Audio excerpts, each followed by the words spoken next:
Salam Indonesia. Anda menyaksikan berita terkini bersama saya Eva Jayantika. Pemirsa, wilayah Ubud merupakan salah satu destinasi pariwisata internasional di Kabupaten Gianyar. Banyak warga negara asing yang tinggal di wilayah ini. Dalam rangka pendataan dan usaha pencegahan penyebaran COVID-19, segala upaya dilakukan oleh Satgas Penanganan COVID-19.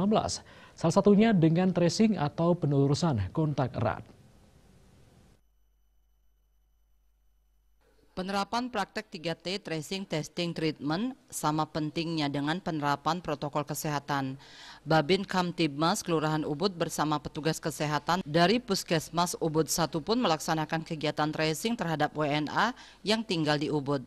Kapolsek Ubud AKP Maditama mengatakan dalam tracing tersebut selain penggalian data dan informasi terkait ada tidaknya keluarga, saudara atau orang lain yang melakukan kontak erat dengan pasien COVID-19, Satgas Penanganan COVID-19 juga memberikan edukasi, imbauan terkait perilaku hidup bersih dan sehat dan protokol kesehatan dalam masa pandemi COVID-19.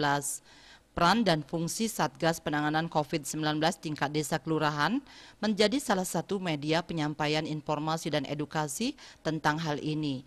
Tracing juga dilakukan terhadap yang terkait kontak erat dengan pasien terkonfirmasi positif dan menyampaikan agar menjalani isolasi mandiri di rumah dan menjauhi kerumunan. AKP Imaditama menambahkan kegiatan ini terus dilakukan sebagai salah satu upaya memutus rantai penularan COVID-19 dan sarana edukasi ke masyarakat akan pentingnya 3T di samping 3M.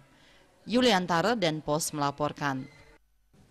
Pemirsa, untuk mencegah penyebaran COVID-19, ingat pesan ibu selalu terapkan 3M, wajib memakai masker, wajib mencuci tangan, dan wajib menjaga jarak, serta wajib menghindari kerumunan.